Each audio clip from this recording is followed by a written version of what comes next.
The enslaved man only wanted a sip of water, and the orc unexpectedly nodded in agreement. As the man carefully picked up the jug and gulped down the water, the next second,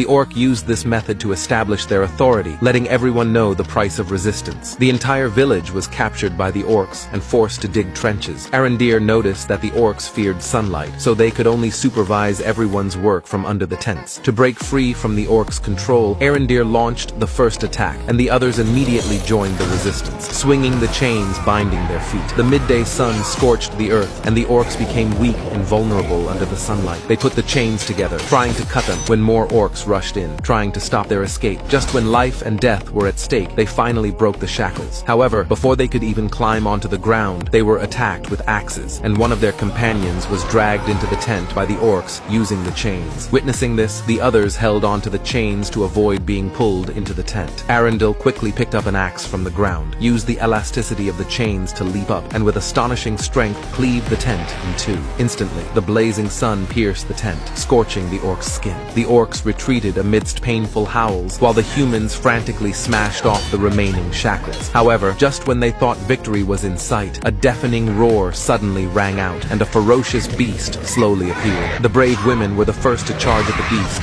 but were instantly pounced on by the dire wolf. Humans were utterly helpless against a wild beast. Arundel was enraged by this. He quickly pulled on the chains, trying to lure the dire wolf towards him. As the dire wolf charged at him, Arundel skillfully leaped to the side, dodging the wolf's attack, and simultaneously used the chains to bind the dire wolf to a tree root. However, seeing this, the orcs, disregarding the scorching sun, rushed out. They struggled to grab the chains, trying to pull Arondir back to the tent. Arondir showed no fear. He grabbed a branch and charged at the orcs. At that moment, the captain's shackles were finally broken, and he immediately fled towards the ground. However, the wolf also broke free and pounced on the captain. At the crucial moment, a javelin pierced the wolf's body with pinpoint accuracy, giving the captain a chance to escape. As he climbed up to confirm the captain's escape, the scene before him shattered all his hopes. The captain was pierced through the heart by an arrow and fell instantly. He was dragged back into the trench by the orcs and pinned to the ground. The orcs decided to hand him over to their leader, Adar, for personal execution. With Adar's shout, the orcs on both sides instantly parted to make way, revealing a figure with a face scorched by flames but with pointed elven ears. However, he did not immediately begin judging Arondir. Instead, with tears in his eyes, he first euthanized a severely wounded orc. The name Adar means father in Elvish, and Arundel couldn't understand why these orcs revered him